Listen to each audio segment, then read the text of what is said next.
Telugu Desam party ఆవిర్భావించినటువంటి రోజు దినం. Telugu Desam party 44 ఏళ్ళు పుట్టి ఈ రోజుతో 44 ఏళ్ళు పూర్తి చేసుకునేది. 45వ సంవత్సరంలోకి అడుగుపెట్టింది. చాలా బాగుంది, చాలా ఒక గొప్ప విషయమే. అదేవిధంగా తెలుగుదేశం పార్టీలో అనేక మంది రాజకీయంగా ఎదిగారు. కొంతమంది ముఖ్యమంత్రి కూడా అయ్యారు. పక్క తెలంగాణ రాష్ట్రంలో రేవంత్ రెడ్డి గారు ముఖ్యమంత్రి కూడా అయ్యారు. చాలామంది కేంద్ర మంత్రులు అయ్యారు, కొంతమంది గవర్నర్లు అయ్యారు. చాలా గొప్ప విషయం. ఒక తెలుగు వ్యక్తిగా మనందరం కూడా గర్వించదగ్గటువంటి విషయమే. అధికారంలో ఉండడంతో తెలుగుదేశం పార్టీ అభిమానులు, శ్రేణులు ఈ టీడీపీ పుట్టినరోజుని చాలా గ్రాండ్గా కూడా జరుపుకుంటున్నారు. ఒక రాజకీయ పార్టీ 44 ఏళ్ళు మనుగడ సాగించడం అనేది చిన్న విషయం కాదు, చాలా గొప్ప విషయమే.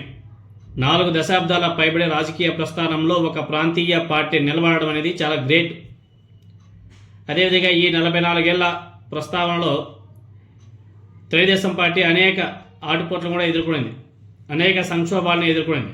అయినప్పటికీ తట్టుకొని నిలబడింది. అది పొత్తుల ప్రకారమా, పొత్తులు పెట్టుకోనా, ఎలాగలా దాంట్లో అయితే ఎటువంటి డౌట్ లేదు.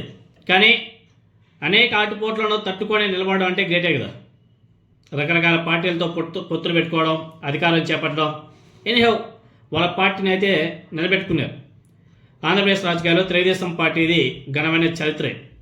60 ఏళ్లకు పైబడిన వయసులో సినీ దిగ్గజం ఎన్టీ రామారావు గారి తెలుగుదేశం పార్టీని స్థాపించడం, నాడు కాంగ్రెస్ పార్టీ మీద ఉన్నటువంటి తీవ్ర వ్యతిరేకత ఎన్టీ రామారావు గారికి బాగా కలిసి వచ్చింది.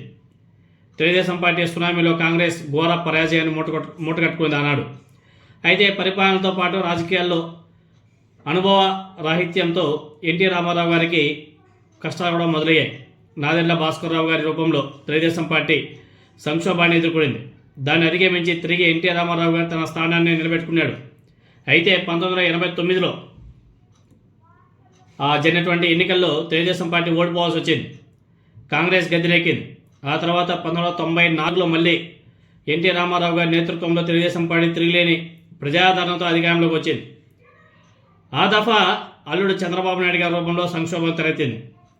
కుట్రదారులంతా కూడా అల్లుళ్ళు, కుమార్తెలే కావడంతో ఎన్టీ రామారావు గారు ఏం చేయలేకపోయాడో, ఏం చేసుకోలేకపోయాడు అని చెప్పేసి ఆయన అభిమానించే వాళ్ళందరూ కూడా చెప్తూ ఉంటారు, తరచూ అంటుంటారు. అయితే లక్ష్మీపార్వతి నుంచి తెలుగుదేశం పార్టీని కాపాడుకోవడానికి ఎన్టీ రామారావు గారిని గద్దె దింపాం అనేసి ఇంకో రకంగా వాళ్ళు మాట్లాడుతూ ఉంటారు. అంత తప్పితే మరో మార్గం కనిపించలేదని చెప్పేసి చంద్రబాబు నాయుడు గారితో సహా చాలామంది బంధువులంతా కూడా చెప్పే మాట అదే.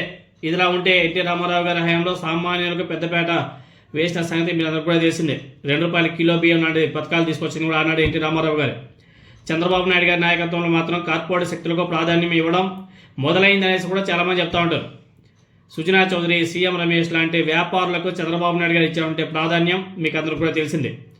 అదేవిధంగా ఇప్పుడు గుంటూరు ఎంపీ పెమ్మసాని గారు, వీళ్ళందరూ కూడా కార్పొరేట్ శక్తులు, వ్యక్తులు, వాళ్ళందరూ కూడా రాజకీయంగా చంద్రబాబు నాయుడు గారు బాగా ప్రోత్సహిస్తూ ఉంటాడు. కానీ ఎన్టీ రామారావు గారి ఆలోచన అది కాదు. కార్పొరేట్లకి వ్యతిరేకంగా ఉంటాడు ఆయన. చంద్రబాబు నాయుడు గారు చేతుల్లోకి టీడీపీ వచ్చిన తర్వాత నుంచి ఎప్పుడు కూడా సింగిల్గా పోటీ చేసి గెలిచిన సందర్భాలు ఎక్కడ కానీ లేవు, ఎప్పుడు చూడలే. తెలుగుదేశం పార్టీ ప్రస్థానంలో 44 ఏళ్ళు పూర్తి అయ్యేసరికి ఎదిగిందా, దిగజారిందా అనే ప్రశ్నకు పరపతి పోయిన సమాధానం వస్తుంది. ఇంకో పార్టీతో పొత్తు లేనిదే తెలుగుదేశం పార్టీ అధికారంలోకి రాలేని దుస్థితి. అంతకు దిగజారు చేశాడు నారా చంద్రబాబు నాయుడు గారు. ముఖ్యంగా వైఎస్ఆర్ కాంగ్రెస్ పార్టీని ఎదుర్కోవాలంటే 3-4 పార్టీలతో కలిసే చంద్రబాబు నాయుడు గారు ఎన్నికల సమరానికి వెళ్లాల్సి వచ్చింది. అదేవిధంగా కుటుంబంలో చీలికలు తెచ్చి ఆయన గెలవడం జరిగింది. అంటే తెలుగుదేశం పార్టీ భయం, బలహీనత ఇతర పార్టీలకు అరుసుగా మారిపోయింది. ముఖ్యంగా కేంద్రంలో అధికారం చెలాయిస్తున్నటువంటి బీజేపీకి ఆంధ్రప్రదేశ్లో ఏమాత్రం బలం లేకపోయినా ఆ పార్టీ శక్తికి మించి ఎంపీ, ఎమ్మెల్యే సీట్లను చంద్రబాబు నాయుడు గారు కట్టబెట్టడం, అది కూడా తెలుగుదేశం పార్టీతో పొత్తుకు బీజేపీ సస్యమిరా అంటుంది. తానే బతిమలాడి పొత్తుకు ఒప్పించాయని చెప్పేసి జనసేన పార్టీ అధినేత పవన్ కళ్యాణ్ గారు పదే అంటున్న సందర్భాలు కూడా మనం అందరం కూడా చూసాం. మరోవైపు తామే అండగా నిలబడకపోతే అసలు ఎన్నికల్లో తెలుగుదేశం పార్టీ పోటీ చేసి వైఎస్ఆర్ కాంగ్రెస్ పార్టీని ఎదుర్కొనేదే కాదు, ఎదుర్కొనేంత సీను లేదని చెప్పేసి పవన్ కళ్యాణ్తో పాటు జనసేన నాయకులు కూడా ఇప్పటికీ అంటుంటారు. ఈ మాటల్ని ఖండించే పరిస్థితులు తెలుగుదేశం పార్టీ కేడర్ లేదు. ఈవెన్ చంద్రబాబు నాయుడు గారు కూడా ఖండించరు, అదేవిధంగా నారా లోకేష్ కూడా ఖండించరు. చంద్రబాబు నాయుడు గారి నాయకత్వం తెలుగుదేశం పార్టీ బలహీనపడడం వల్లే ఇతర పార్టీలతో పొత్తు పెట్టుకోవాల్సిన పరిస్థితి తలెత్తిందని చెప్పేసి ఎవరిని అడిగినా చెప్తారు. అదేవిధంగా ప్రస్తుతం నారా లోకేష్ ఆయన అనధికారికంగా తెలుగుదేశం పార్టీ నడిపిస్తున్నాడు, ప్రభుత్వాన్ని కూడా నడిపిస్తున్నాడు. అదేవిధంగా కూటమి ప్రభుత్వంలోనూ ఈయన ముఖ్యమంత్రి కంటే ఎక్కువగా అధికారాన్ని చెలాయిస్తున్నాడని చెప్పేసి మనం ప్రత్యేకంగా చెప్పుకోవాల్సిన అవసరం లేదు. తెలుగుదేశం పార్టీలో చంద్రబాబు నాయుడు గారు, లోకేష్ వర్గాలు ఉన్నాయి. అయితే ఈ మాటను లోకేష్ అసలు ఒప్పుకోడు. తమందరి బాస్ చంద్రబాబు నాయుడు గారే అనేసి నారా లోకేష్ అంటుంటాడు, కానీ అక్కడ మాత్రం చాలా విభేదాలు కూడా ఉన్నాయి. ఈ మధ్యకాలంలోనే ఒక ఎక్స్లో ఒక స్పేస్ ఒకటి విన్నా. తెలుగుదేశం పార్టీకి హార్డ్కోర్ ఫ్యాన్ నారా లోకేష్ గారి సానుభూతిపరుడు, నారా లోకేష్ గారి టీంలో అనుకుంటా అతను సోషల్ మీడియాలో, అతను ఇండియాలో ఉన్నాడు, ఎక్కడో అవుట్ ఆఫ్ కంట్రీలో ఎక్కడో ఉంటాడు. అతను ఒక మాట అన్నాడు, మీరందరూ కూడా వినొచ్చు. 2029లో నారా లోకేష్ గారు సీఎం, అవసరమైతే నారా చంద్రబాబు నాయుడు గారిని పక్కన పెట్టైనా సరే, గతంలో ఏ విధంగా అయితే ఎన్టీ రామారావు గారిని పక్కన దోయేసామో అలాగే నారా చంద్రబాబు నాయుడు గారిని కూడా పక్కన పెట్టేసి నారా లోకేష్ గారికి సీఎం పదవి కట్టబెడతామని చెప్పేసి మాట్లాడే స్పేస్ ఒకటి ఉంది. ఆ వీడియో మీ అందరూ కూడా ఒకసారి చూడండి ఒకసారి. చంద్రబాబు నాయుడు గారికి కూడా వెన్నుపోటు పడడానికి సిద్ధమైపోయిన టీడీపీ, ఇదే టాపిక్. కళ్యాణ్ దిలీప్ శంకర్ గారు చెప్పింది కరెక్టే. ఇది ఇంకో టాపిక్. మీరు ముందు ఈ వీడియో ఆడియో వినండి, వీడియోలోకి వెళ్దాం. Lokesh is the future CM of Andhra Pradesh. ఇంకొక సమస్య లేదు, ఇంకొక ఆప్షన్ లేదు. ఆప్షన్ ఇవ్వడరా శివుడు గారు ఆప్షన్ ఇవ్వడు. సీఎం నారా లోకేష్ అంతే. 2029లో సీఎం నారా లోకేష్. మాకు అనవసరం లేకపోతే సిపిఎన్ గారు కూడా పక్కనే వేస్తాం, అర్థమైందా? అప్పుడు ఎన్టీఆర్ గారిని పక్కన వేసినా ఇప్పుడు సిపిఎన్ గారు కూడా పక్కనే వేస్తాం. మాకు లోకేష్ సీఎం కావాలి. Welcome back. ఈ స్పేస్లో ఆ మాటలు విన్న తర్వాత ఎంత ఉన్మాదంగా తయారైపోయారో మీరు కూడా ఆలోచన చేయాలి. అక్కడే అనిపిస్తుంది వీళ్ళది అభిమానమా లేకపోతే ఉన్మాదమా అనేసి. ఎన్టీ రామారావు గారి లాగే నారా చంద్రబాబు నాయుడు గారికి కూడా ఈ తెలుగుదేశం పార్టీలో ఉన్నటువంటి నారా లోకేష్ గారి వర్గం చంద్రబాబు నాయుడు గారికి వెన్నుపోటు పొడవాలని చెప్పేసి అనుకుంటున్నారా?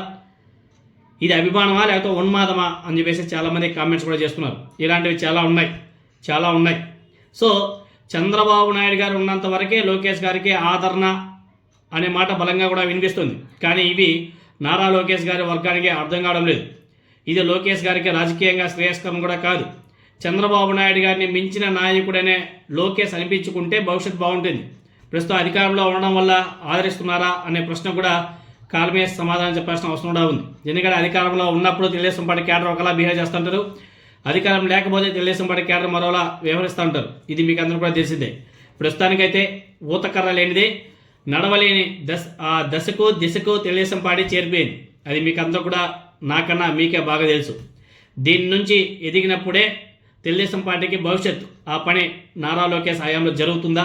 ఎందుకంటే దానికి ఎవరు కూడా సమాధానం చెప్పలేరు. ఇప్పుడున్నటువంటి పరిస్థితుల్లో తెలుగుదేశం పార్టీ ఒంటరిగా ప్రయాణం చేయడం అసలు ఇంపాసిబుల్ అన్నది నా యొక్క వ్యక్తిగత అభిప్రాయం. మీకెవరికైనా తెలుగుదేశం పార్టీ ఇండిపెండెంట్గా సింగిల్గా వెళ్ళి పోటీ చేసే అవకాశం ఉంది అనేసి అనిపిస్తే రీజన్ మీరందరూ కూడా చెప్పొచ్చు.